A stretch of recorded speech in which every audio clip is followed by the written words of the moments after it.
worthy of every song we could ever sing, worthy of all the praise we could ever bring, worthy of every breath we could ever breathe. We live for you. Oh yes, we do, Lord.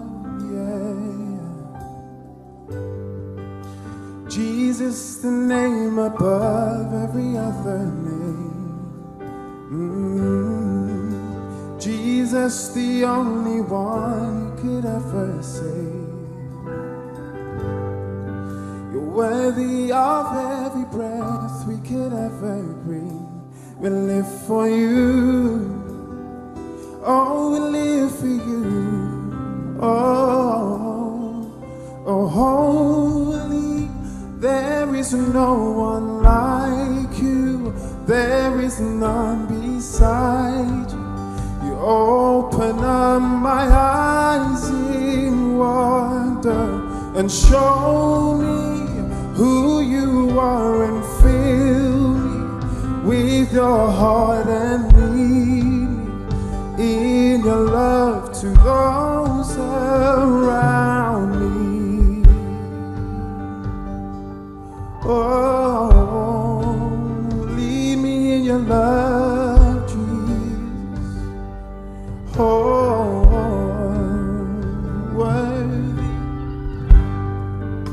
worthy of every song we could ever sing, worthy of all the praise we could ever bring. You're worthy of every breath we could ever breathe. We live for you. Oh, we live for you, Jesus. Jesus, the name above every other name. Oh, Jesus, the only one who could ever save. Oh, yes, you are, Jesus. You're worthy of every breath we could ever breathe. We live for you. Oh, we live for you. Oh, holy. There is no one like you. There is none beside you.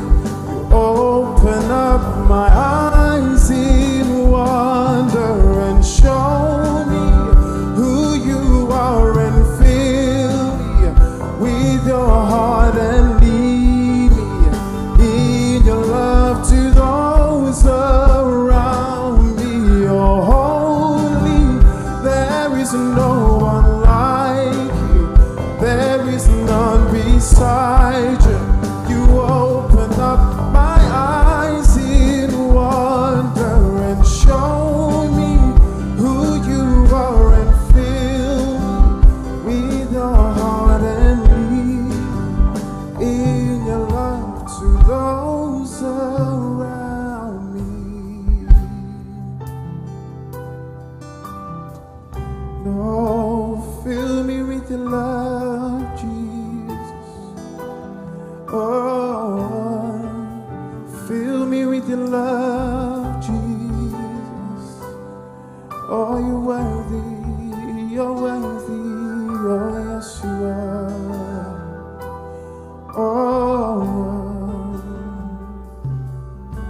and I will build my life upon your love.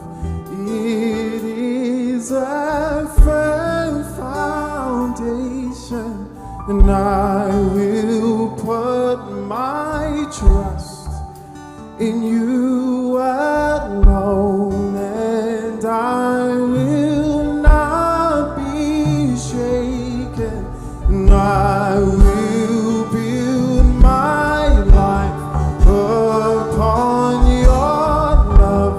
It is a firm foundation, and I will put my trust in you alone.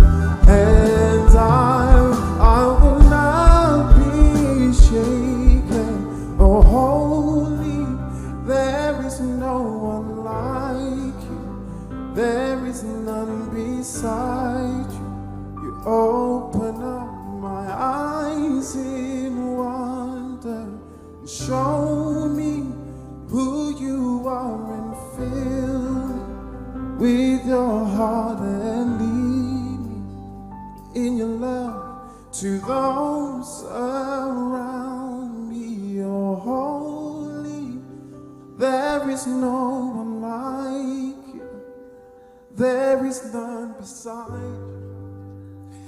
You open up my eyes in wonder and show me who you are and fill me with your heart and lead me in your love to those around me.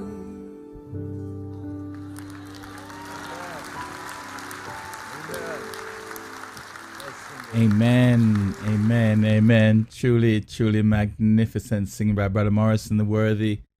Truly magnificent, and he's such a breath of fresh air in the Church of God around the country, and we're so glad to have him tonight open up for us. Good evening, everyone, and welcome. Thank you so much for joining us. We will be indeed sharing with you some thoughts tonight, and I'm so glad that you're able to join us tonight wherever you are. And in a moment, we will be going over to the other studio where the incredible Errol Lynch and the amazing Rob Clark is tonight. And we will be indeed engaged in some conversation tonight. We'd love to hear from you as well. We'd love to hear from you. So please go ahead and do that for us, and we will get to you in just a moment. So let me go over to the other studio. This is the other studio. So I want to say welcome, gentlemen. It's so good to have you. Let me start with Brother Errol. Yeah, as you know, my favorite question I always open up with, how has your week been? How have you been up to anything good this week? Yeah, this has been a good week.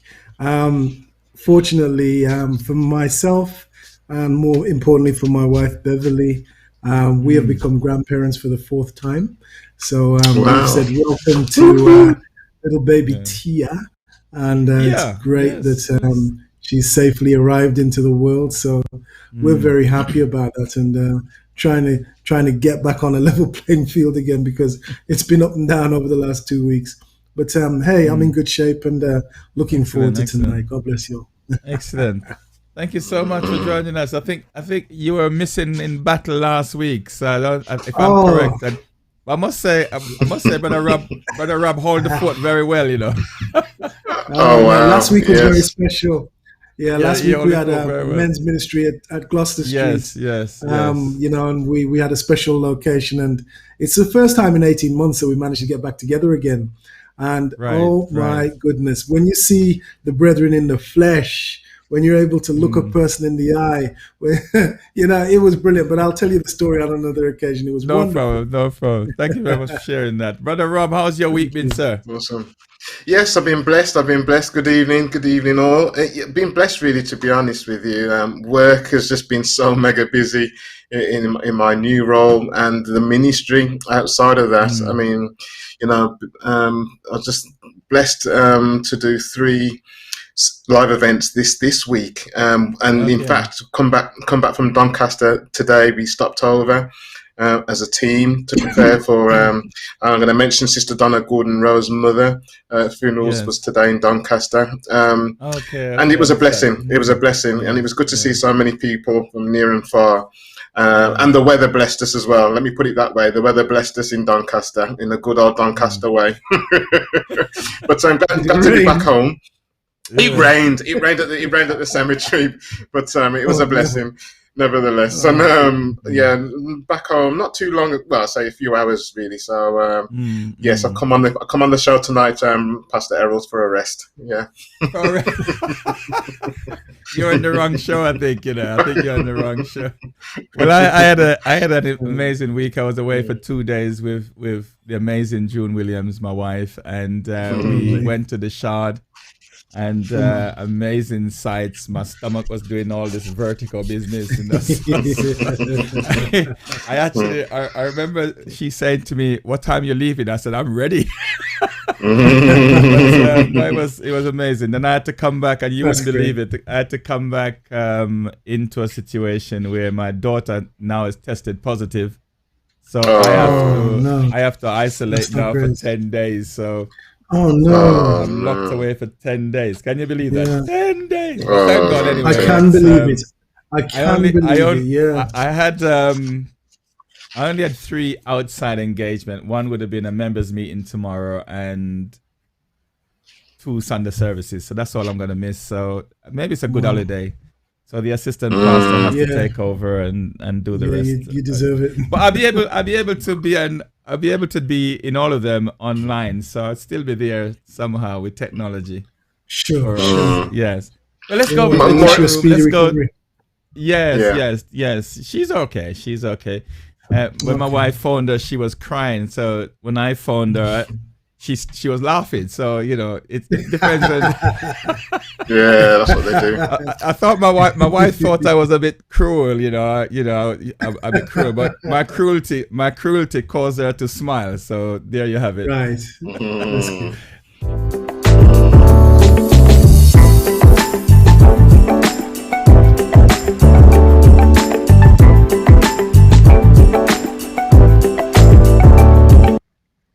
Amen. Brother Earl, you was away last week, so you could do the honors this week and just Oh, greet and thank welcome you. everyone. Thank you so much. That's, yeah. Yeah, I'm really looking forward to this. So, hi, Pat. How you doing, Pat? She says greetings and evening, Pastor Errol, the crew here. That's me and Rob as well. Mavis Jones Bowen, how wonderful to see you again, Mavis. Welcome to the program. Greetings, Pastor Errol, Ministers Earl, Rob, and everyone.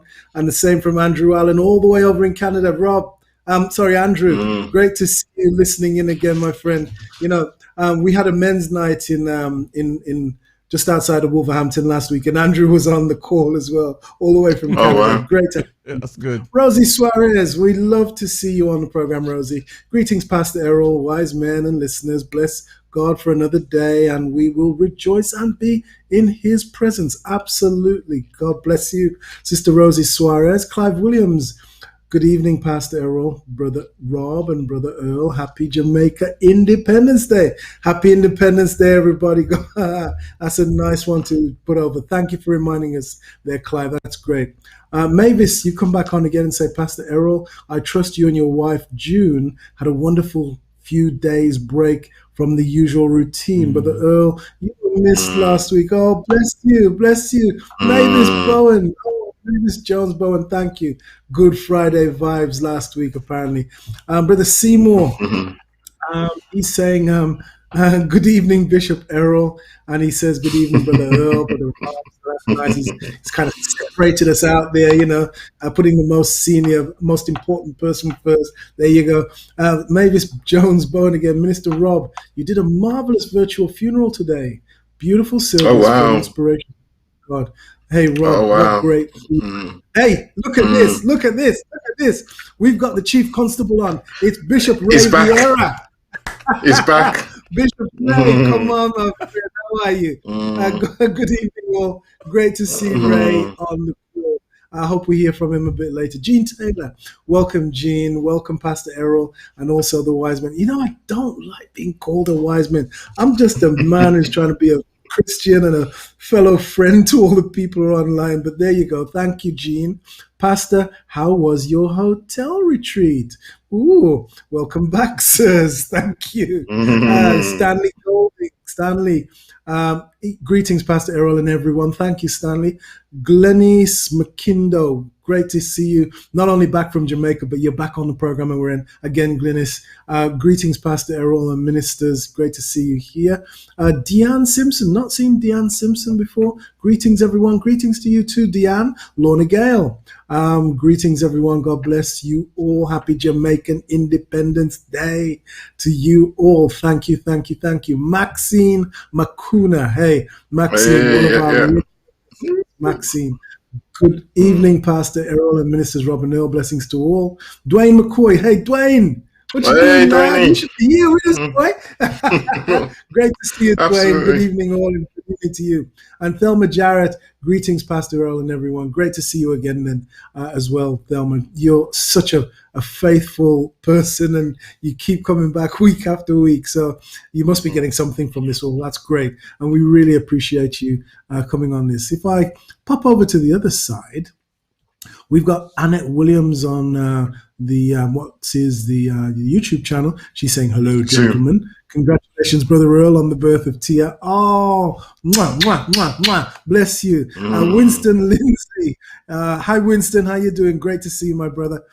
He's saying greetings to all. And Annette says, happy Jamaican Independence Day. Yes, Pastor. Hope you had a nice couple of days. So there you have it there, Errol. I think people are wanting to hear a little bit about your time away.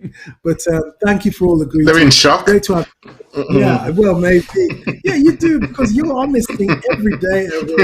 And you need a break occasionally. And you need to take I think Lady Williams out as well sometimes. Brother Seymour's comment, Ray Vieira, Chief Constable is classic. So I think that's Chief Constable, Bishop Ray. When the question was asked about, I only went with June for 2 days, and what it revealed to me, and I think June might agree, it shows how very different the two of us is. Yes, we are like I don't know what the word is. We are two totally different persons. So, for example, when we went to the gym or the sauna and things, she does things I don't do. I do things she doesn't do. She only goes to the steam. I go to the swimming. I go to the hot thing. I go into the tub. She only goes to the steam. When we go to breakfast, she doesn't eat. I'm eating because she doesn't like to eat anything. She does. It's just totally amazing. It's just like we are two completely different people, but we still work. It still works for us. Absolutely, you complement. Yes, it is. It's just two completely different individuals. Yeah, she's your help meet. So she meets the side of you that you don't have, and you meet the side of her that she doesn't have. That's what your help meet is all about. I wish she was here to give her story, because I would love to sit back and listen to her side of it. It was amazing. Anyway, that was good. It was good. It was a great hotel. I'm glad you enjoyed it. You deserve the break. It was just right. We had fun. It was great. Well done. Right, gentlemen. Do it again. I have a few things for you, and just to let the audience know that you guys have no idea what question I'm going to ask. Even though we do have planned to talk about prison for the last what, 2 months or a month. I thought that came into my mind though. I think it's about fatherhood. About fatherhood, and I know that you're celebrating your fourth grandchild, Tia. I have one of my granddaughters also, Tia. It just really, in your view, maybe just one thought each, as to what's your view of fatherhood. What's some of the most important, maybe just two each, maybe ingredients of being a good father, an excellent father, and because nowadays. We hear what the world is saying. We see what the world talks about family. The world talks about, homosexuality, lesbianism. Some people talk about fatherlessness. But what is a good father? What would you say are the uppermost qualities? We've got a few men online. We've got Dwayne, who is, well, he's not up and coming because he's got 3 children, I believe. Correct me if I'm wrong, Dwayne. And there are women that are here as well that may be married and wanting to see what the qualities are. Let me start with you, Brother Rob. I think I'll start with you, seeing as you're wanting a rest. And you know that you're coming on the wrong show for us. You wake me up. You wake me up with that question. Okay. What makes a good father or fatherhood? No, I mean, to be God-fearing, I'd start with that, because every father is going to have their own challenges. I think society makes it very difficult for fathers to be fathers, And from a biblical perspective, let me say, because genderism, if that's a word, or your gender in society is becoming almost less significant. And we as Christians must stand up for that, because from the very first book of the Bible, God made both male and female, and fathers really to become a father biblically in terms of doctrine. You need to be husband and wife first and foremost, because a father means you have children. Now we know society is cut out where you have many fathers who are not married. But it doesn't take away what should happen. And so it's important sometimes that, there are principles in this life that we should follow. And that if we don't, then we have our own very own difficulties. But it doesn't mean that you become less of a father, or your children become less of a children. So as I said, I started off with being God-fearing, meaning don't be fearful of God necessarily, but have that reverence and respect for God's principles. Because it is that, and what's written in the Bible. The husband is the head of the wife, or we call the head of the household, but to love his wife. So we got to know about love, but also to love children and to train them up so that when they grow up, they won't depart. Now, if we're missing those principles, then we're going to be in trouble. And unfortunately, there's a lot of fathers who are in trouble because they don't love their wives. They have many partners, and that in itself causes issues. One, sexual transmission. That's the obvious one. But then, when you're toing and froing different relationships, then there's the lack of trust. There's the bitterness that there's children who feel let down, and so on and so on and so on. So there's reason to follow that principle, but through it all, I'm not saying that if you're not following it, we can't see good fathers, good children, but it makes it more challenging. So why not stick to the principles, and do our best? And even the Bible tells us, when we make a mistake, it's not the end of the world. There's a way of turning away from it and doing your best. So I'm going to say, in a nutshell, for now, that's fatherhood for me. I just wanted, just before I got to Earl, I just wanted to reiterate what I think I heard you said. Number one is God fearing. Let me know, because I only wanted two, but and I put down the other one here is love your wife. Yes, love your wife. Just one before I see if you can answer this as quickly for me as possible. What happened? You're saying love your wife, but what about if your wife is not lovable? If you understand what I mean by when I say lovable, what I mean by that is she's not doing the things that are right. She's very argumentative. She's also not doing what you want her to do. She's not behaving the way you'd like her to be. Are you still saying love your wife? As I say, each relationship's different, but before you got married, there was a reason you got married. Now, I'm sure you wouldn't have got married with somebody you just described. So something, has happened down the road. You know what I mean? Something has happened down the road. And so, you should love somebody unconditionally, and lead by example. Love. Unconditional love. That's what God does with me. That's what God does with me. So we've got to do the same, and it's very difficult, but that's the principle.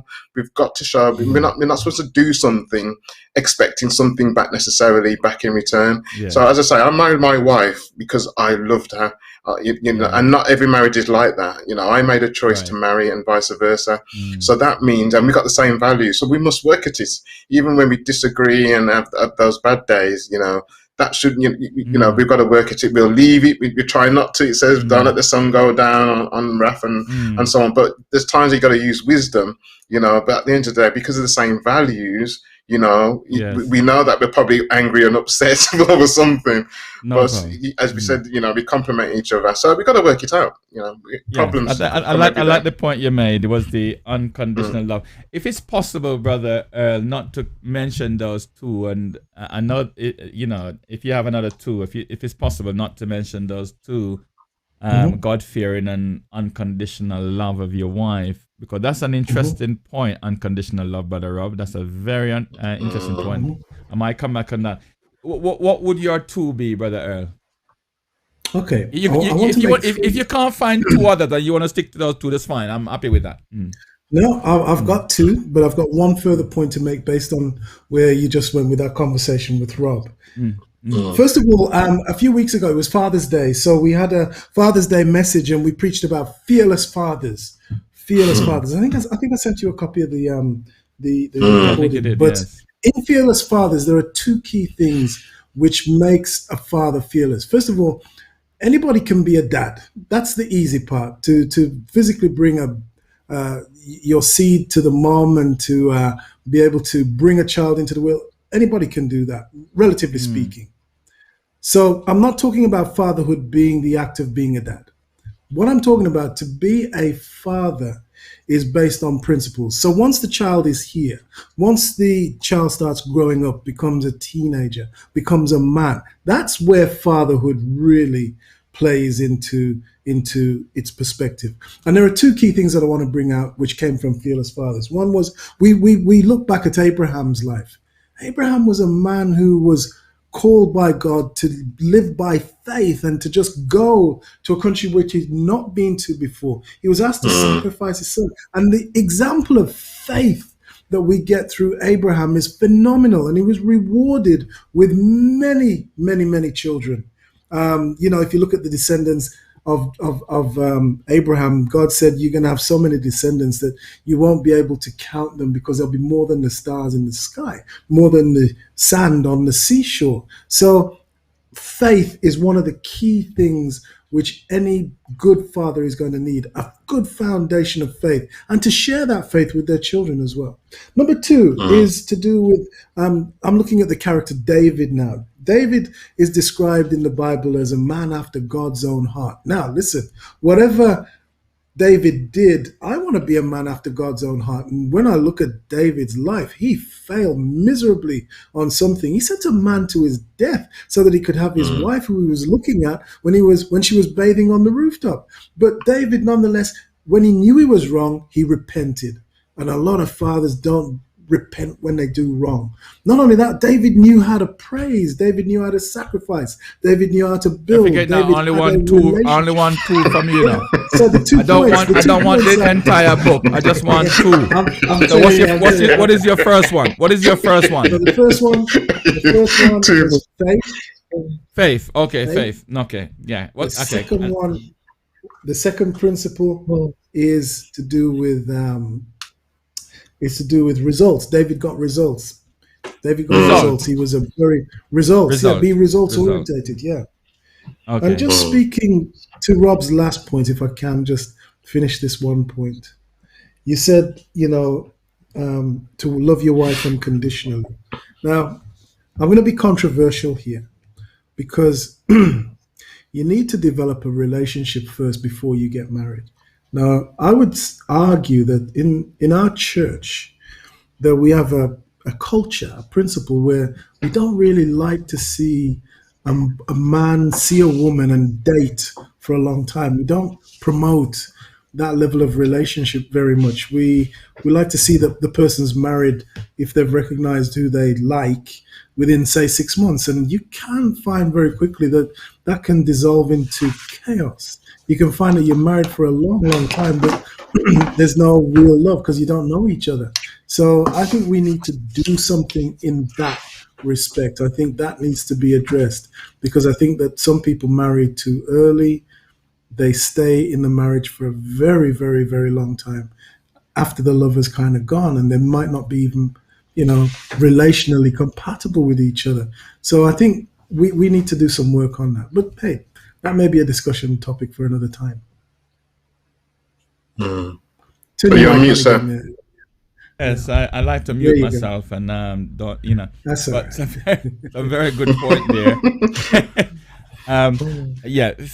Faith, which probably one might say faith is akin to the same as God fearing, which is really faith. But you also mentioned result orientated. I like the idea, actually. What you was talking about before was fearless father. I thought that was a very good idea. Yeah. Well, let's go to the chat room and see. There's some comments which are coming through.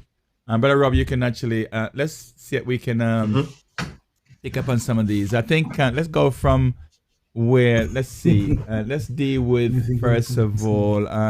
Welcome, Sister Juliet. Let me just check, make sure I go from the right. Okay.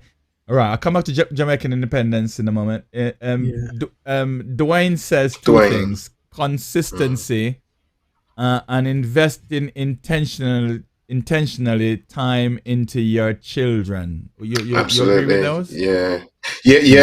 And it can be. It can, when you say investing intentional time, what comes to my mind, and maybe not obvious, and it's something because I've been mentoring for a long time and picked up some nice little techniques, because I can be very busy. I am very busy. And, when I've got young children, I realize that investing in their time now is so important, because they remember things when they're adults. And one thing I've learned, and I think I've mentioned it on this program before, especially when the youngest child is talking, it should be with all the family, to be fair, and the wife, but especially with the youngest child, when he's talking to me, because I find that he talks a lot now, which is great. You want to encourage their confidence. I could be on my laptop, I could be looking on my phone, and and I have to remind myself he's talking to me. And what I do, I look into his eyes. I look into his eyes to say, I'm listening to you. And for me, and it's brilliant with the wife as well, because I should do it as often with my son as my wife. I'm being on, but looking into their eyes, that's investment. That's proper investment, because it's so easy to be on your phone, watching TV, the computers. But that, I tell you, is one of the greatest investments I've learned over the years. So I'm good with that. Well, it's a very good point, because somebody was saying to me once, well, it was a tape I was listening, he says, when you are somewhere, be there. And what he was talking about, Earl, was he went to McDonald's with his son. And while he was at McDonald's with his son, he was still at work. Yeah. In his head, he's still at work. He's still trying to figure out a few solutions to challenges that he's with it. But he's still with his son physically, but mentally he's not there. Yes, another one. So what happened is his son says, Dad, what? That's a butterfly. And he said he looked and he couldn't see it. So both of them walked up to where it was, and he saw the butterfly and how beautiful it was. And then he realized he wasn't where his son was. So when we talk about investing intentionally in time, we need to when we're with them, we need to turn off the phone. We need to we need to actually stop mentally where we are at and just be with them, isn't it? Wouldn't that be the that's what we're talking about, isn't it? Point. Yeah, it's a beautiful point, Brother Errol. There's a personal development program which I teach, and one of the things is about listening, and we teach about the 5 levels of listening. The worst level of listening one can have is when you just totally ignore the other person. But the second worst level of listening is when we pretend to listen, and we do it so naturally. We're listening to our children supposedly and watching the TV at the same time, or we're on the laptop or on the iPad or doing a text or maybe trying to conduct a telephone call simultaneously. And there's a lady by the name of Susan Scott, and she wrote a book called Fierce Conversations and How to Have Them. It's about how do you have a difficult conversation. And she says, if the relationship is important to you, which clearly you and your children is an important relationship, she says, be here and be prepared to be nowhere else. Not on your phone, not on your iPad, not on your TV, not on your computer, not with your head in the paper. And it means making literal eye contact with the child, or making literal eye contact with your wife, or with whomever it is that is important to you. And literally taking the time out to deeply and intentionally listen. And you have to make it an intentional listen. You got to do it on purpose. Don't do it by accident, because anything which is not quite done intentionally, then you're pretending to listen.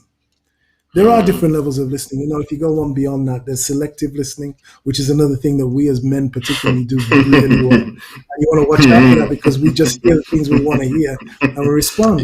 And then there's attentive listening, which is a really good level of listening because you're now beginning to catch what's being said and feedback, and you can probe and you can interpret what's going on. And then there's empathic listening.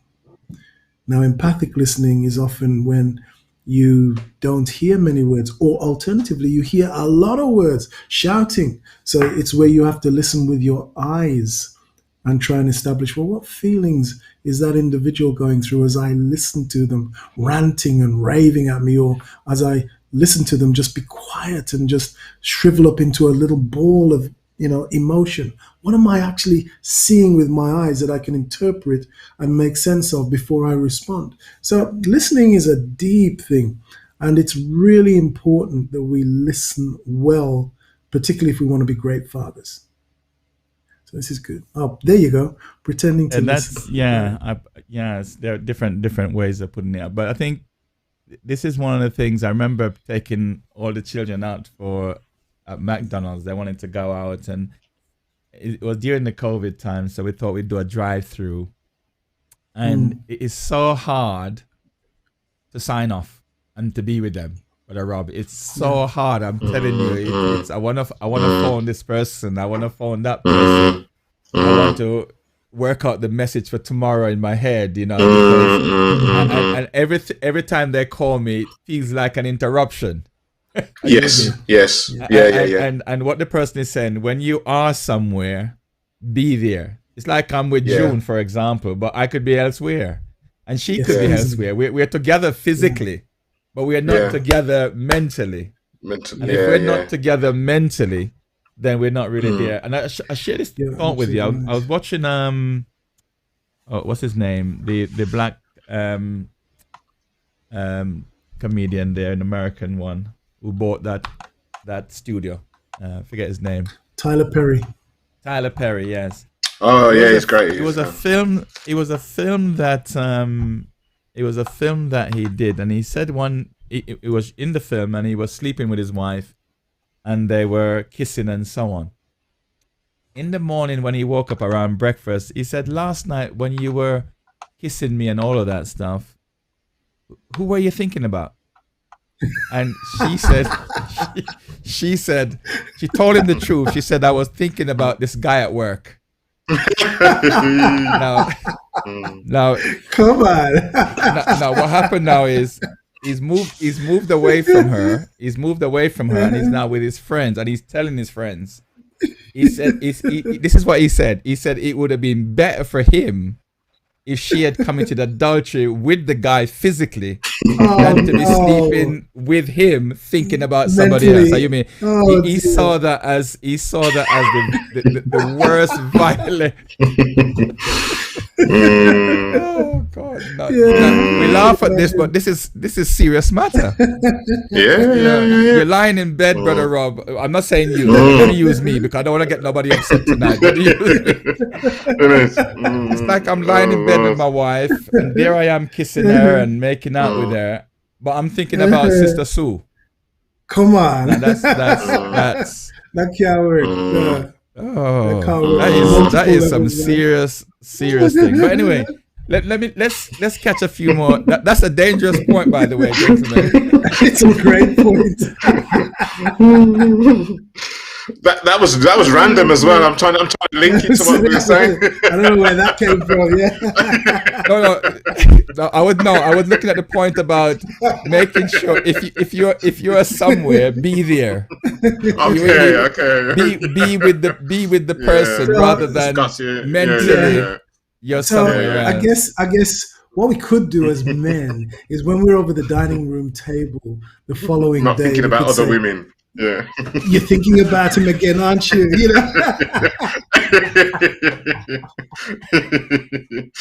keep that on your mind, haven't you? Yeah. It's like you're walking down the road. It's like you're walking down the road with your wife and you're holding her hands, and you turn to her and say, "Darling, whose hands are you holding?" Anyway, let me move on. Yeah. Okay, brother. Let me just go back to brother Ray says that the Ray's made some father, good points. first of all, must be a priest of his house, which means that he leads with integrity and transparency. Fathers need to take up their responsibilities so that the children can see the qualities required to be a father. Now, going to that scripture, this brings a scripture to me, which is Proverbs 22:6, and maybe you guys know this anyway. Train up a child in the way he should go. How can a father train a child in the way he should go? Let me start with you, Rob. How can a father train a child in the way he should go if he, the father, is not doing that, not going that way? Yeah. It's not possible. It's not, they'll end up training the best to their ability. But by default, they're training them up, but maybe not in the right principles or the right way, but the best way that they know. Rob, I got to interrupt you there. Your wife said that she's watching and listening tonight. Okay, let me change my answer then. Oh, I've got to put one out since my wife is listening, because I love my wife. I'll put it out straight away. But there's a thing that she does, and I call it transference. And I want to know if other wives do that, or if other husbands experience this, that you could be in the same room as your wife, and she's not talking to me directly, she's talking to me indirectly. And she'll walk into the room, oh, I'm tired, or oh, I'm thirsty, oh, I've got to do this. She's not talking to me directly, and I love my wife. But I want to know, am I the only one out there? Because this transference thing, it's amazing, especially, married for how long we've been now? 2001, is that right? 19 years, 20 years, and yes, it's powerful. But I want to know if anybody out there is going for this same opportunity as me, this transference that's going on. Is that what you call it? So she walks in, and she says she's tired. And what else? Oh, I've got to do this. I've got to do this. I've got to do this. I've got to do some cooking, and I've got to do this. I've got to get Ben ready. And not talking to me directly, but she's talking to me. Oh yeah, there's a message about it. Yeah. I want to know if I'm the only one. We've all been there. Yes. And do we as men do that? I mean, I don't do that. I don't know if you do that, Pastor Errol. I think I do. I would walk in and I would say something to my wife like, "So what are you eating today?"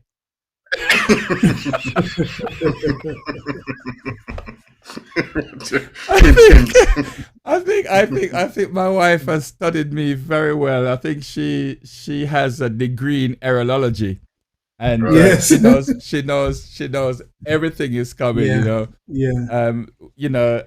I think well, I know why I do it. I can't say I know why your wife do it, but I know why I do it. It's sometimes, funny enough, I think that it has worked in the sense that she probably hasn't caught on, but I think she has caught on. It's just the way it is. But funny enough, when I listen to her, I don't know what she says, which well, if she says, I've never heard her say she's tired. I can't remember. Yeah, she must have done. Yes, I've heard her say that, because the three biggest excuses I've learned over the years that women give when you go to bed is, I don't think you guys been there. She says, I'm tired, I got a headache, or I'm on my monthly. Those are the three most men. I've been in men's ministry for many years, so I know what men say. I'm tired, I've got a headache, and it's my time of the month, and so on. So I don't know. Earl, you experience anything? I don't think you experience these things. You're just I have no idea what you're talking about. No idea what you're talking about at all. I can't associate with the thing you're saying. I mean, we never have conversations like that. Oh, no. Remember, I said David, the incredible Errol Lynch, you see? David was results orientated. Remember I said that, right? Yes, absolutely. So, you know what? Wouldn't it be great to have a great cup of coffee right now? You just pop it out there into the universe when your wife's in the room, and suddenly, you know what? Maybe a cup of coffee will appear. So I'm going to do it for her, because we do it to each other all the time. I mean, wouldn't it be really nice if we could go out for a meal tonight. She's done it to me stacks of times, but you read between the lines. Okay, you want to go out, baby? Yeah, I'll take you out. Come on, let's go. So you got to be results orientated. Sometimes, being a little subtle with it can be very special. I'm not so sure what it is, whether it's wisdom or psychology, but I don't know which category you'd put a lot of those in. But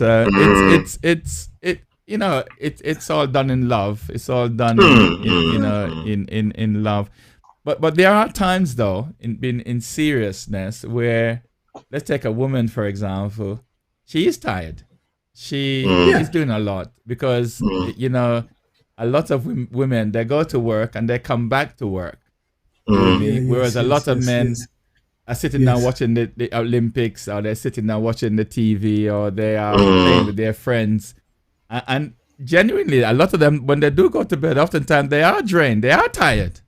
You agree with me? Absolutely. And so we just have to understand that. And it's going back to the point though, Brother Rob, about unconditional love. If you really love her, you'll do anything for her, wouldn't you? Yes, and yes is the answer. I'm stuttering because there's times when I'm so weak, I'm unable to do what I really want to do, weak in strength, tired because I'm tired. That's why I raised it, because I'm thinking I'm getting this transference, but it's not a question, is it? You're listening to all of this, you're putting it into the atmosphere, as you said, and so what I've learned is selective hearing. Because I have to filter out some of this, because you know what I'm saying. I'm not just about Errol, edit, cut it out, man. But we gotta be, because hear me out, Pastor Errol. We gotta be real. So what I'm saying is that I have to be selective, because if I've got things going on, like I'm tired and this, that, and the other, how can I then be what's the word? Effective, you know what I mean? So I've got to then filter so I can manage the situation.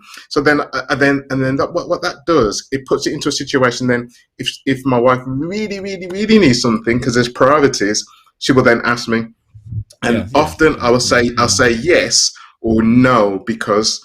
But when I get so much things, it's not just my wife. I've got 3 children in the house as well, So I have to be selective. I have to be honest with you. I can't allow everything and everything.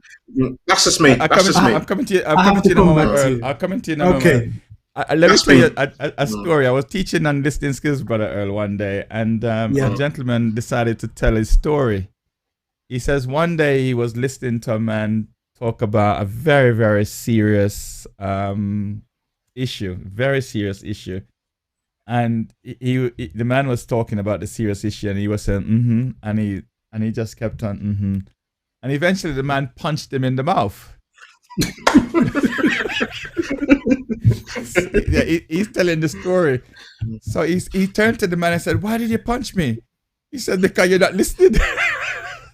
In other words, the man was pretending to be listening. Let me ask this question, and you could answer to the point. Which is the worst of these 3, though? Ignoring, pretending, or selective. We do know that attentive listening and active listening is really top end. But which is the worst? Ignoring, pretending, or selective listening? I can answer that. Ignoring is the worst level of listening. Because if you have a child wanting your attention, wanting to talk to you, and you just ignore them, you send such a powerful negative message that says, I don't want to know who you are. I don't want to listen to you. I'm not paying attention to you. I'm continuing to do what I'm doing already. Don't disturb me. Your life is less than mine, and you don't count right now. That's what you're saying when you ignore someone. That's dangerous. When you pretend to listen, at least you've heard some of what was said, and even though your eyes may be on the TV, your eyes may be on your iPad, or you might be on the telephone, you're at least occasionally giving acknowledgement to the other person. You're pretending, I'm listening to you. When I'm doing my training on active listening, I pretend when I'm pretending to listen to do this. Yes, Mom. Yeah, I'll be with you in just a few moments. But I want you to think about the next level of listening. And I'm doing, and listen. And the next level of listening begins with this. So it looks like I'm in this conversation with my mom, but it's also like I'm in this conversation with my audience. But I'm not in either conversation, really. That's what pretending to listen does. And it means that I don't value any one of the two relationships. I don't value the relationship with my mom who's on the phone, and I don't value the relationship with these people I'm trying to talk to. So if the relationship is important to you, be here, nowhere else. Now, selective listening, I use a story, and I'm just going to relay the story. A guy was selectively listening, pretending to listen, and he's watching a basketball game, shall we say, on TV, and he's really engrossed in the basketball game, and the wife comes in and says something like, yeah, we need a new dining room table. I've just seen one on the internet. But he's watching the basketball game. Oh man, I was so close. Yeah, baby, I'm with you. And she says, yeah, I'm going to need to buy this glass table, which I've just found on the internet, and I'm going to need your credit card to give you get the details, right? So can I use your card? And yeah, sure thing, baby. Yeah, you go ahead. Next Saturday, what comes through the front door with some workmen? Brand new glass dining room table. The guy says, where the heck did this come from? What are you guys doing? We're just setting up the table for you. I didn't order that. Yeah, your wife ordered it. It was ordered on this card number. Is this your card? And he goes, and she goes in, hey, the table's here. And he goes, well, when did you order this? And remember we had the conversation when you were watching the basketball game. Now, he couldn't deny that conversation was a conversation which she was trying to have with him, but he was so fixed on the game that he didn't realize. So anyway, he ended up with a glass dining room table. Anyway, cut a long story short, if you keep selectively listening, it means that you're filtering out what you want to hear and what you're going to feed back to. And it teaches the other person who is saying things to you, look, you know what? It's not worth telling Dad anything because he's just going to filter out what he doesn't want to hear. And he's just going to keep him what he's... And that means that they stop coming to you with information generally. They're just not going to come. They're going to say, well, he's going to selectively listen anyway. It's only when you reach attentive listening that you really listen. You reserve your judgment. You don't give advice. You don't try and interpret. You don't try and evaluate. You don't ask probing questions. That is when you are attentively listening. Those are the skills that we need to practice. So you really hear what's being said. Brother Errol, yeah, because I think on my experience, and I was trying to be very clear. Transference is when they're not coming to me directly. Right. And what I'm saying is there's times when I'm listening to saying, what are they saying? Because I'm not saying, Rob, I want to have a conversation. It's very clear. It's not a direct conversation. No. So what I'm saying is there's times when I'm listening to go, what's going on here? And then there's times when I have to just tune it out because, as I say, I've got 4 people in the room, all doing the transference business and all directed to me, it feels. I'm very selective, I'll be honest with you. But if my wife says, I want to have a conversation, I would like to think I'm not selective hearing. I do, and my wife will probably laugh because I like to get to the point. When my wife, would like to elaborate a bit more, so I can be. I'm being honest with me. I'm being very impatient, but I'm listening because I'll go. So what you're asking is this then, or because I like to think I'm listening to my children and my wife, but there's times when I know I'm busy or tired, and I'll say, "Can we talk about this another time?" So my selective listening is when it's transference, when it's not direct. That's just how I handle it, rightly or wrongly, because I just feel that I just can't deal with it when I can't take it's a question or not. I like that part of the answer you gave when you said if it's transference and they're trying to ask you something through inferring. Rob, I saw a really lovely handbag in town the other day. It was in Mark and Spencer's. Are you asking me for a handbag? That when you confront it directly, I love that because there's ambiguity. So, what, you want a new handbag, right? But it's a tough old man to do that one. It's a tough man to do that one, right? Because that's going to come back with some ammunition, right? But I think it's a right thing to do when you can be really direct backwards when you hear something and you want to confront and clarify what you really heard. Yes, Errol, I know you want to get it. I just reading Sister Carol's point. Sister Oh Carol, boy, I'm in Carol trouble. Clark says, What she no, said? no, no. She said, I know something just told me to join.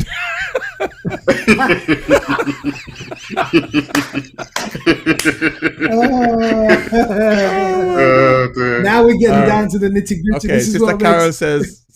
says, women speak their heart and what is on their mind. Men keep it to themselves. I speak what I'm going to do. I think I told this story before. You know, I was very busy right here, sitting beside the window here, and my wife was downstairs with a lot of people. She called me, so I'm looking out the window, very, very.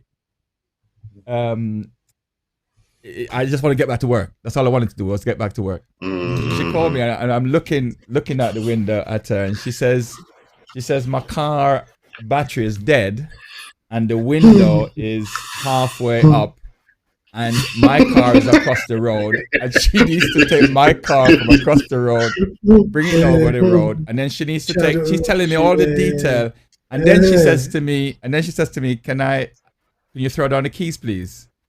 I said, June, why didn't you just ask for the keys? I know where you're going with that. So I know it was. And I think the point here really I would like to make is that we just need to understand each other, and not to say that the woman is wrong, the man is right. Yeah, that's right. I need to be, and I got to tell you this one before you come in, Earl. we was out shopping. I learned a lot of my lessons the hard way. Was out shopping, and my wife brought 2 tin of beans to me, and she said, "Which one should we buy?" I said, "Woman, this is what I said. This is literally what I said, Brother Earl, and you got to tell me if I was wrong." I said, "Woman, let's pick up one of the beans and let's get out of the shop." Yeah. I'm with you. No, but I understand that one. You see, men are more results orientated. We just want beans and go. But that's right. the way women works, particularly when a woman is under stress, right? When a woman's under stress, how does she get rid of much of that stress? She does it by talking. Many women talk. Men are from Mars, women are from Venus, right? Women kind of get things off their chest. That you said that they talk about what's on their mind. No, it's what's on front of mind. The very thing that's right on top of their mind. They'll verbalize it straight away. Yeah. But one of the things that we've got to get better at is decoding what's on front of mind. So when you say, June says, I just need to sort the car out because the battery's run down, the window's halfway down, and your car's across the road, and I just need your keys. Now that's a coded message if ever I heard one, and there's no win for you in that. You realize this, because what she's really saying, in my opinion, can you come on out? You know what? I need you to come across the road with me with your car keys. Go and bring your car from across the road, pop it in front of mine, get the cables, stick it on my battery and on your battery, turn your car over, make sure my car is turned over as well. Stay with me long enough so that my battery starts to fill up with charge, so that I can wind the window back up and I can go on my merry way as a driver of my car, and you can put your car back across the road. Now, Errol, will you do that for me? That's what is really being asked. And you saying, here you go, why didn't you just ask for the keys? That's neat. That's very efficient, but that's not what she was asking. We got to listen to this. This now requires empathic listening, because we got to look at the way in which she's saying all of that. I would guarantee you that it was only the key she wanted. No. Let me give you another example. Let me give you another example.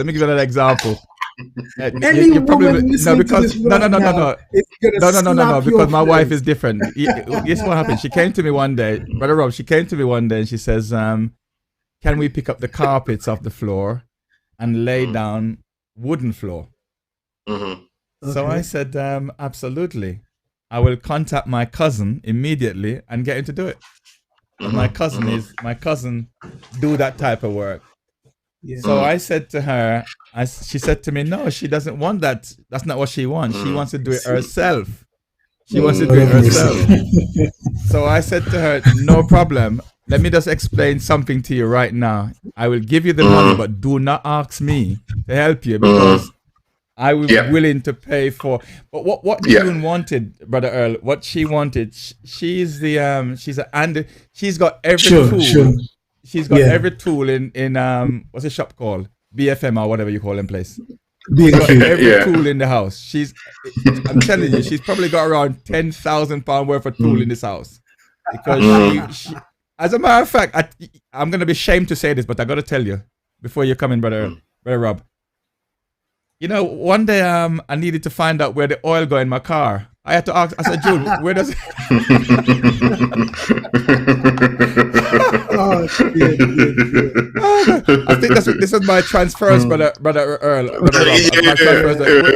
Where does the oil go, June? Where does the oil go? Yeah. Oh, get aside. Anyway. Let me do it for you.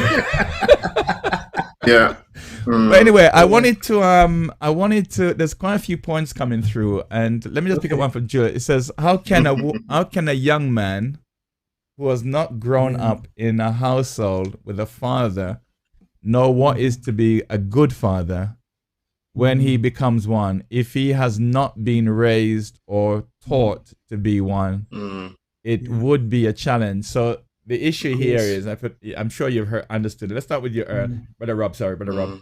Is a young man has never been in a fatherly relationship. He has never been taught. Here he has one or two children. What does he do? Yeah, well, we use the phrase a lot. It takes a whole village to raise a child. And when we put it in today's language, you know, there are uncles, there are people who are not part of the family. You know, this is where church leaders are so important. In fact, church leaders, they should be practicing their ministry at home first before they run to church, start, you know, leading others. And what I mean by that is that there are families without fathers. Will never see their father, but you know, it doesn't make out that it doesn't mean that the child's going to grow up being, you know, whatever. So it takes a whole village, meaning, as I say, other men also to pick up that role, to lead by example, and women. We can't discount the women as well, and women, you know, single parents. Most single parents are just mothers and child. You know, and most of my mentoring time was working with single parents, encouraging them to, you know, remain strong, but also not for them to become like a brother and sister to their child, you know, spoiling them or going the other way because of the broken relationship, almost, you know, passing that down, you know, to their child as well. So very difficult. So as a young person, it is challenging, but it's not impossible. In fact, many successful people come from single parents, you know. So we don't want to get that confused with what the Bible says in terms of a typical household mother, father. That is the biblical model. But in reality, there'll be different reasons why that won't happen. And it's not to make yourself feel that you're insignificant or lesser than anybody else. But the principles, nevertheless, is that we must have a mother and father really model as best as possible where we can. And it may need uncles, mentors, the church fathers and so on, who's got to be God-fearing, have those principles. Just because they're a man doesn't make, as we said, doesn't make them good fathers. It's the principles of fatherhood, which is really, really important. Brother Earl, I want to show you a real life situation that I went through. I was. I just wanted to comment on Rob's point. I'm gonna let you come in. Be patient with me, and I will let you in. I like you. One thing I want to tell you a little story. I was 20, must have been 25. I've never had a father in my house and for longer than 12 months. I've never had a father in the house, but I've lived in a house where I had an uncle for 1 year and another uncle for a year and a half, okay? I've never lived in the same house for more than 2 years until up until I met June. Never. So I've never lived in the same house for more than 2 years, and I've never lived with a man longer than a year and a half, and I've never lived with my father. Then at the age of 24, 25, I have 2 children. I was completely, utterly, and totally confused. Yeah. Over to you, sir. I hear you. I hear you, Brother Errol, and it's tough. I mean, let's just do a quick anatomy here. There are 4 principal reasons why you will find the absent fathers.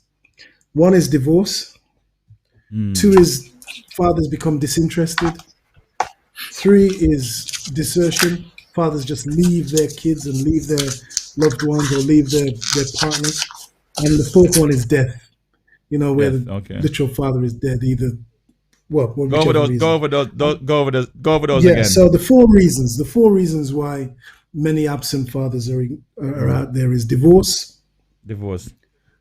Yep. They've just divorced their wives and they don't have anything to do with their wife, and they probably can't have access to the kids. Number 2, disinterest. They just get disinterested in being a loving husband and a loving father, and they go elsewhere. Number 3 is desertion, where they walk away from the marriage and go and probably go with somebody else. And the last one is death, you know, where they're physically not around. And therefore, Rob's point becomes very, very important, where other father figures can step in, you know, and you've only got to look at yourself. I mean, Bishop Pullman, what was he to you? Look at Pastor Errol, you know, not Pastor Errol, forgive me, Pastor Ray Vieira. I mean, some of the work that he's doing down in Bristol, you know, it's legendary, it really is. Yeah, you know, I know people who fed into my life, Bishop Mack, you know, I mean, and it's not just Christian men. There are people who are in the world, secular society, people in all sorts of walks of life that can give some absolutely incredible insight and advice. And, you know, Bishop T.D. Jakes says that any father needs to be 5 things to his children and to his family. He's got to be protector, provider, promoter, priest, and prophet. You know, these are the 5 key things that he says anybody who's in fatherhood should be giving to his family. So it's a huge role. You know, it's no wonder why it's a difficult role. It's a long-term strategic role. It's not short-term quick. Mums have much more of the day-to-day tactical role to play, but this fathers are more strategic, and often it doesn't look as if there's a lot going on. And that's why we need to be fearless fathers. We need to think, what is it that my family needs to look like in 1 month, 1 year, 10 years from now? Those are the things that we should be thinking through. Amen. No, that's a powerful point. Those 4 D's and 5 P's: divorce, disinterested, and it's sad for a man to be disinterested. You know. Yeah. You know, it's can you imagine why would a man be disinterested in his own children? And this. But you speak to any women on the call right now, and they'll tell you, they'll know at least 5 people have had husbands, partners walk away. Absolutely, through disinterest. and that is really, really, really sad. But the 5 P's you mentioned: protector, provider, promoter, priest, and prophet. Powerful points, powerful thoughts. Right, we do have some thoughts. Just don't want to finish the show without. Let me just go over to Zoom and see. I think I read this before, but I think it was a very powerful point. Ignoring someone is so disrespectful. Horrible. Sometimes it's picking your moment if you want to listen to you, if you want them to listen to you. Because listening. One of the things about listening that I've learned, you know, you got reading, writing, talking, and listening. Listening is the thing we do the most, but we taught the least. In fact, most of us was never taught in school about listening. That's but right. We taught to read, write, and and so on. Yeah. Selective listeners are easily manipulated. You can tell them that they've agreed to the Caribbean cruise, but they just can't remember. I think that's happened to me. You know, people tell me that I've agreed to things I didn't agree to. Some people talk too much, then they jump from one thing to the next. Don't even give you a chance to speak. That's the time when I will start switching off. That's an interesting one actually, because Yeah, that's I could do some people that. just love to hear their own voice. I Yes, think yes. some of the problems boiling down to a lack of effective communication. There are a lot of unspoken assumptions between couples, Yeah, and this can cause a lot of problems. Sometimes we think the other is a mind reader, which again can yeah, cause yeah, problems. Yeah, yeah. powerful point. I think Jen and Yes. Winston and They're Anna, on fire tonight, right? you guys need to write your book. I need to promote you guys' books. And you guys have made some amazing points over the months, and I won't forget that. Let me just go over to the other chat room, Yeah. and I don't want to miss some of these points. Don't tell everyone my Don't. business. I have that glass coffee table. I stood up like Innit? For not listening. Oh God. See, man. Oh, I tell you, Lord I have tell you mercy. one thing, which I find funny actually. Sometimes my wife, has asked me for the shopping money, and I haven't been to the bank yet and got it. So I would say to her, "Baby, just take the card. Just take the card." And she says, "No." I said, "June, there's no woman in the country that wouldn't take the card." Take the card.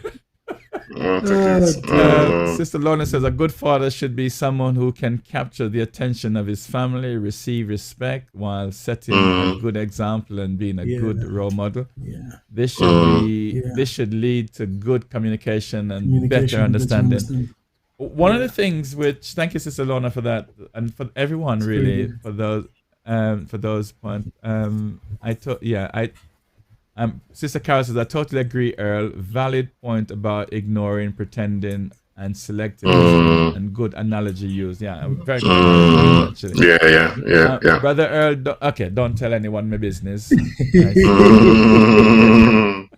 Glass coffee table. It was Seymour. Oh God, I knew I was gonna laugh tonight, but I didn't expect to laugh so much tonight. But let me see if I could switch. I want to come back to this in a moment when we're wrapping up. But I don't think it would be wise for us to finish the show without, congratulating, or whatever the word is, Jamaican Independence Day. I know that not everyone watching is from Jamaica, but I think we need to big up Jamaica. 1, 2, 3 as well in the Olympics, and then 1, 3 in another race, and it just has been amazing for Jamaica. But anything you want to say to those Jamaicans out there who are into Jamaica and into the independence? How many years has it been now? I don't even know. But 62, is it 62 in it? Somewhere around 1962, isn't it? Somewhere around, I think it's 62. So yeah, it was around 1962, 63. I'm always getting the years mixed up. I think it's 62. So you're talking about 58 years maybe. Maybe the 60th year is when there's going to be a massive celebration. Sure. But let me hear your thoughts each. Let me start with any of you, whoever want to go first. Well, they say that Jamaica, they have a phrase, you little but you talawa. And I love that phrase. Then Jamaica may be little but it talawa. You may be little as an island. It's no bigger than Wales. Jamaica's no bigger than Wales. But look at the talent that comes out of Jamaica. Look at the talent in the Olympics. We shouldn't even be on the medal board half as much as we are. But you've got some giants in the sporting world. You've got giants in the music world. We have influenced, as Jamaicans, we've influenced the world to do things our way. Jamaica, we put jerk chicken on the map, ackee and saltfish on the map because of Jamaicans who have traveled worldwide. When people come to the Caribbean and they get real Jamaican hospitality, there's nothing that can beat that. The Jamaican way of doing things is just amazing. And, I am so proud of the Jamaican Islands, and listening to the way Jamaicans speak, and when they're really proud and they do the right thing, you won't get anything better. The genuine love in the heart of a genuine Jamaican is just absolutely adorable. And I remember when I used to be young and I used to fear going to Jamaica. And then when I actually went to Jamaica, oh my goodness, the reality of what it was like compared to what I was told by various stories from various people was completely wrong. Fell in love with the place, absolutely. So I am happy for anyone who's a Jamaican today to say happy Jamaican Independence Day. And just if you look at the Olympics as an example, we're little, but we're talawa. We stand proud. We can be on the medal table. We are expert in the certainly in the one of in the athletics and sprinting. You know, we've made that our particular hallmark. You know, nobody can beat us at that. So I love it, and I'm congratulating any Jamaicans out there. Just enjoy the day and enjoy the weekend, because that's how we do it. Rob, any thoughts for those Jamaicans out there? Yeah, no, I echo the same thoughts, really. I mean, you know, my mum and dad are Jamaicans, so it's part of my heritage. So, and to gain independence speaks volumes, you know, from the British Commonwealth at the time. At the time, then there's something about Jamaicans. I'm not disregarding the other Caribbean islands, but for sure there is something about Jamaicans and their fighting spirit why they were able to seek independence. And so, because my parents are Jamaican, I'm celebrating Jamaican Independence Day as well. You know, I've been to Jamaica several times. I remember going the first time when I was about 18, 19 on my own to country, Hanover. Is where most of my family live, and I absolutely loved it. Different, just didn't expect it compared to what I heard and all that stuff. It took me a while to really kind of condition the mind and everything. But once you know, the things that I was doing then, I don't think I could go back and do, you know, sleep where I was sleeping and all that in country. But you know, but proud of what they've done in the Olympics. As you know, finished 1, 2, and 3. How amazing is that? There's something about in the Jamaican blood why they can do that, you know, from such a small country. Absolutely amazing.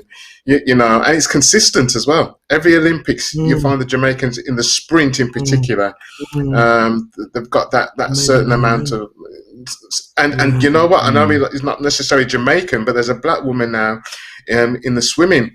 I'd love to know her background. I'm not saying it's Jamaica, but it's great to break that taboo that black people can't swim. Can't swim. You know, I see that Jamaican spirit in her as well, whether she's Jamaican or not. You know, and Jamaicans, Jamaican. The Jamaicans come from Africa, the Arawaks, and all these. I know that, and so on. So there's a fighting spirit that we have to celebrate. You know, so there's my thoughts. Well, as I say, you know, congratulations to Jamaica Independence Day. One of the things I pray for in Jamaica is that the island will just get better in terms of improving on the crime, because it really is an amazing city. Now, I was on my way to Jamaica with my family, 1988, somewhere along those lines, and I took June and all the kids with me, and I was celebrating the writing of my book. So I went on the internet to see the attractions, Jamaican attractions like Dunn's River and Bob Marley and things like that, and so on. And then I realized. And then I stopped looking and I realized the whole island is an attraction. That's right. If you've never been to Jamaica, you don't understand what I'm saying. But the entire island is an attraction. Paradise. And is paradise, really, for territory. I must tell you this joke though. I was in a hotel, one of the all-inclusive hotel, and I was going to play. I just was going by the squash court. That squash court, the tennis court, and this white gentleman came to me he thought I was, because I'm black, he thought I was one of the servants there, one of the, I really thought it was really, I didn't take it as an insult, I just thought it was really, really interesting. And I then began to think about how slavery was, and how slavery on the island would have been for a lot of black folks because of the way things were. But, you know, God is good. And it's Independence Day, so let's give God thanks for those Jamaicans. And it's those Jamaicans. One Jamaican came to Wembley, you know, and he said, "Things is getting gooder." And I was thinking, gooder. Only Jamaica. But one thing I want to ask you though, if you could answer this in short before we go to the final thing. Jamaican is a very small island, as you mentioned, Brother Errol, maybe 2.5 million or so. But why is Jamaican so well talked about all over the world, whether good or bad? Because I don't hear about the other islands, you know, as much as I hear about Jamaican. Whether it's in England, whether it's in America, whether it's in other places, I just keep hearing about Jamaica, Jamaica, Jamaica, Jamaica. Why is that? Let me start with you, Brother Earl. I don't know if you ever thought about that. It's a small island, but it carries such a big weight throughout the world. Jamaica is prolific. I mean, Jamaica's had some giants over the years, and you know, there's certain giants that have made it particularly popular. And it's a great place to visit, first of all. But when you get a Bob Marley, and Bob Marley's music is spread across the world in the way that it did, and it's got the colors and the whole atmosphere that goes with, you know, the Bob Marley music, and then all the reggae music that comes after that. It's incredible. And then when you look at the way in which we worship, that translates worldwide as well. The lifting up of holy hands, the way we praise and speak and really enthuse about our faith. You know, if you go back to music, the way music, I mean, drum and bass, really, the Jamaicans really made that something that everybody wanted to embrace. And then you look at people like Usain Bolt. We've got these giants, Marcus Garvey. You look at people who are Jamaicans throughout the ages, and you know, you would think the cricket team as well. The cricket team. Oh my goodness! I'm sorry, I didn't even mention the cricket team, the West Indies cricket team. And then when you look at people like Colin Powell, I don't know if you remember from a few years ago in the American. Colin Powell parent, but his parents are of Jamaican origin. And in fact, you look, many Americans who have done specifically very well in sport, in politics, in religion, in community affairs, many of them have Jamaican roots. And therefore, you know, we have influence worldwide. Now, admittedly, Jamaica is one of the bigger Caribbean islands, so clearly it's going to have more prominence than somewhere like St. Kitts and Nevis. 2.5 million, absolutely. Because I mean, it's got more. Well, it's the third biggest island, isn't it? So I could understand maybe the point. Very good point. Robert, anything you want to share on that? Yeah, I think the history contributes to why we talk about Jamaica in particular. And the limited history I know of is that a lot of those would-be slaves, if you like, were moved to the island of Jamaica. And so, you know, history talks of, you know, those individuals in particular stood tall. The Talawa, rebelled against, and so there's a spirit. There's a particular spirit, as I say, in Jamaica that we know of, that just don't mess about. Fiery as they, small island. You know, so I think the history of the people, the inhabitants. I mentioned the Arawaks, but probably more the Maroon tribe. You know, known. You know, for defending their own. And I think over the years, you know, it's no accident. You find Jamaicans just don't put up with nothing in their workplaces. you know, you find the Jamaicans, they'll just stay as they are. You know, and so I think the culture, the history has helped. You know, there's something in the blood. Why you see what you see with Jamaicans in particular. Yes, I just checked it. Definitely 1962. I always thought it was 63 for some strange reason, but I just can't wait for the 60th year. I hope I'm alive to see the 60th year. I'm sure that there will be a thing. But we do know that there are other Caribbean islands, but we just recognize because of the Independence Day today. But just before we close out, gentlemen, I know we spent a lot of time on fatherhood, and I think that's so relevant today. You know, I must say before you come in is that we do have a lot of good fathers, but we oftentimes focus on the bad ones, and the bad ones get the prominence. And it seems as if there's more bad ones than good ones, which I don't agree with. I do not agree with that. I do know that there's a lot of bad ones out there, but there are more good ones. And it's amazing as well, even on Father's Day, how some of us can't avoid talking about the bad ones. You know, we got to give them some space and so on. But some great points, and there's a few points I'm taking away myself. But any closing remark? Let me start with you, Brother Earl, and then go to Brother Rob. Your closing remarks to those who are listening, men and women, and young people. Any closing remarks from you? Just, you know, for any of us who are dads out there, I often say that there's two types of time. There's quality time and there's quantity time. And a lot of people think that when we talk about quality time, it means, you know, son, I'll be there in a minute and we'll have some quality time. And that quality time, you probably have it figured out in your mind, is only going to last about 3 minutes. But no, quality time drops out of quantity time. The longer you spend with an individual, whether it's your wife, your cousin, your uncle, or your kids, quality moments will drop out. And those quality moments that drop out of quantity time, we call them kairos moments because they often can change the trajectory of a person's life. It can change the direction because if you are seen to listen, really listen carefully to what your young child or your teenage child or your adult child is telling you, and you really listen and you feedback accurately what you're hearing, you may well be able to help them in many measurable ways that you probably didn't even think of. So start thinking about how can I give quantity time to those who are nearest and dearest to you. And just like you've seen on the slide there, and I'm glad you put it up, Errol, particularly young children, they spell love Time. Give them that, and you'll find that it makes a marvelous difference.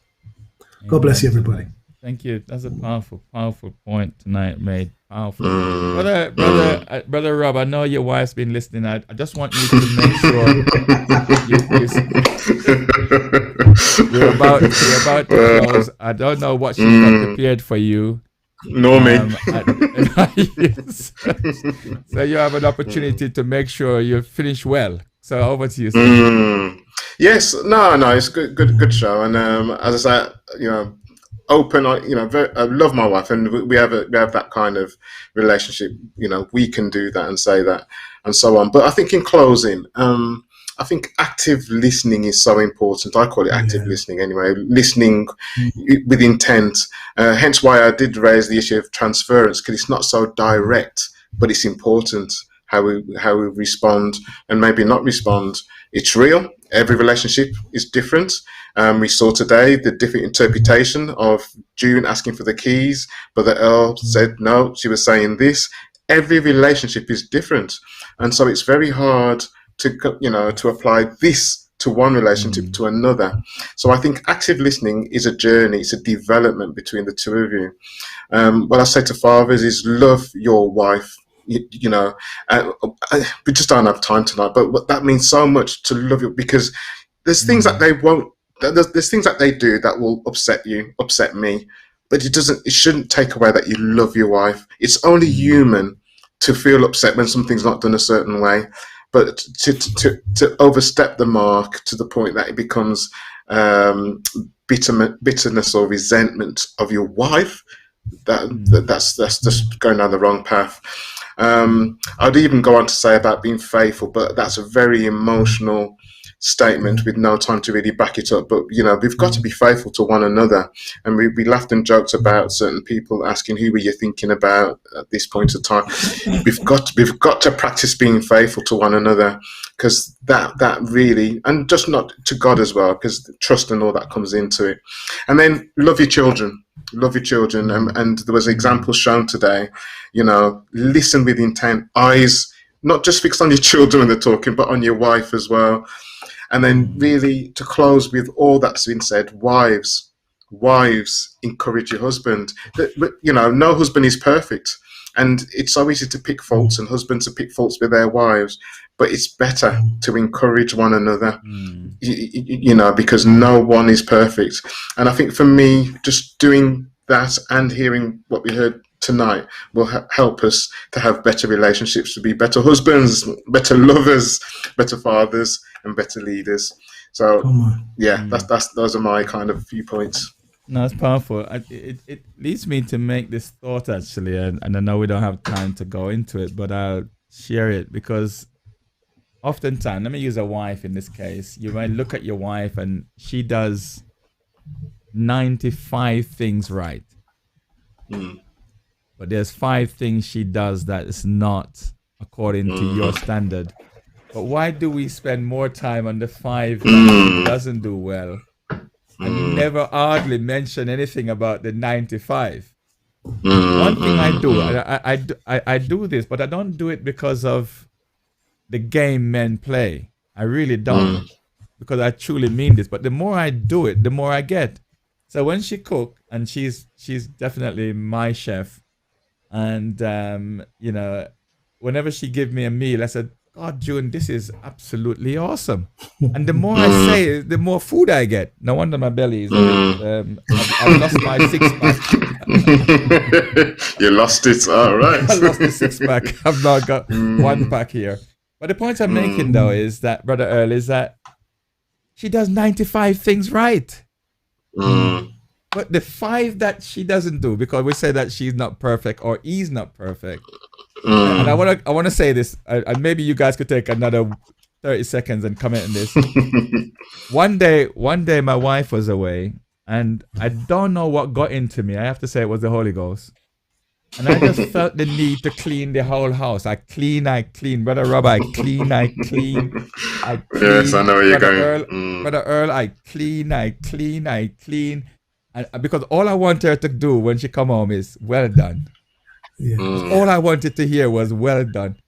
She walked through the door. She saw what I did. And she pointed out the one thing I didn't do. Yeah. Well, I must say my spirit was crushed. But then again, it might be her way. It might be her way of saying thank you.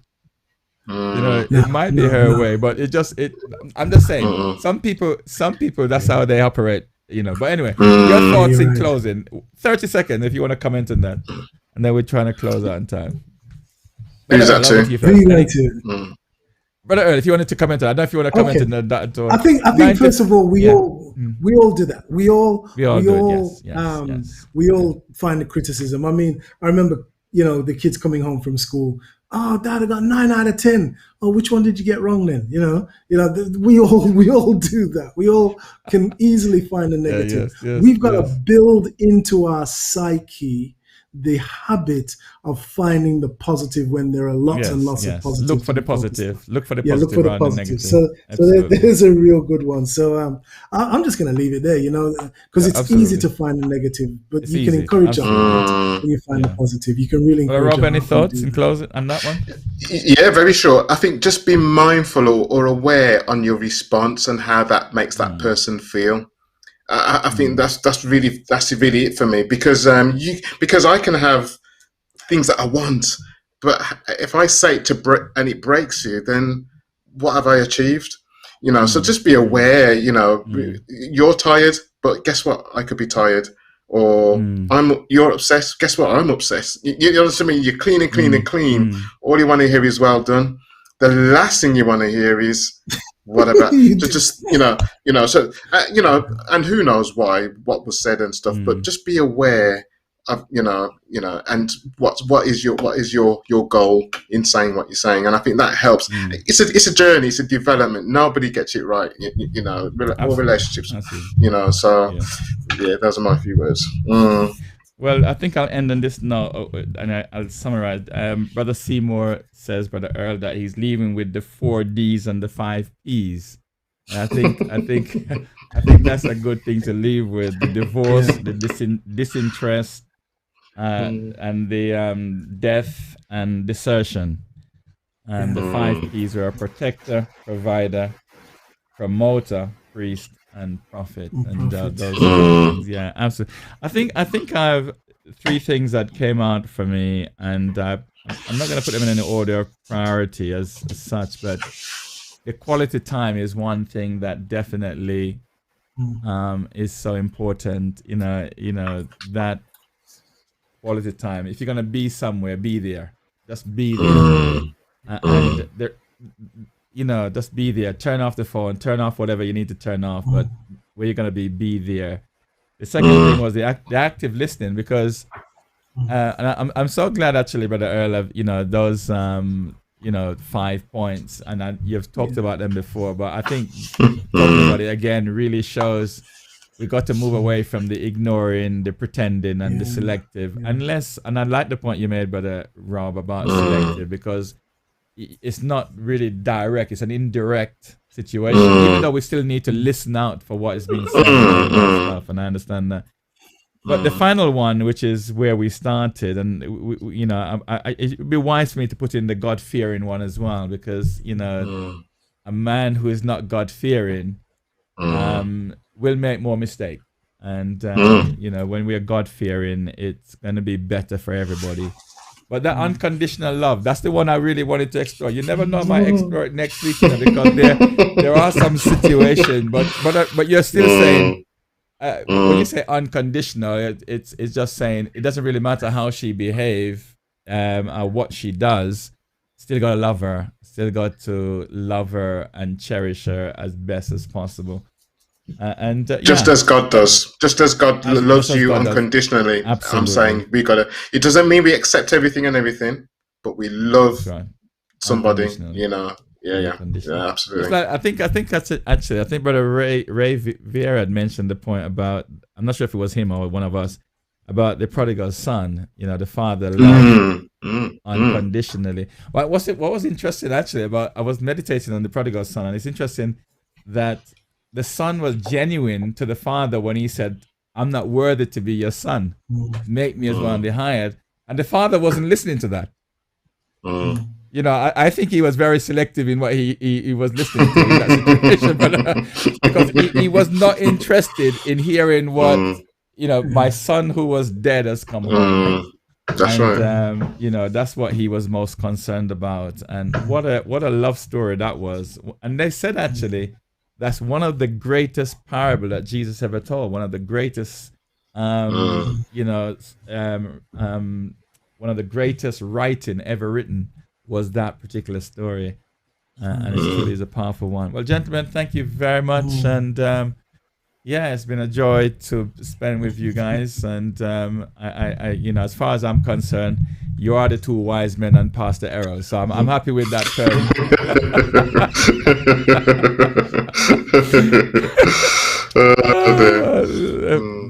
Anyway, we will back next week, everyone, next week. And so if you have any questions or comments, anything you'd like us to talk about, discuss about, do send it to either of the three of us, and it will get to all of us, and we will, you know, think about those things and share on those points.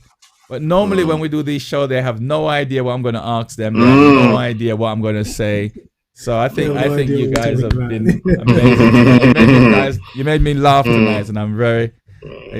my wife is gone to anyways, I'll leave her out of this, but give a big congratulations from the both. Yes, yeah, thanks again, guys. Take care, man. Have a wonderful weekend. Bless you, Pastor Errol. Yeah, take care. God bless. Good night. Everybody, God bless you all. God bless you. Yeah, have a great weekend. Wow, what an amazing show. Well, to God be the glory, great things He has done. I think the points have already been made. I don't think I need to reiterate any thoughts or any points. I must say, thoroughly enjoyed it. I hope you guys have a wonderful weekend. I'm going to give you some announcement just before you go.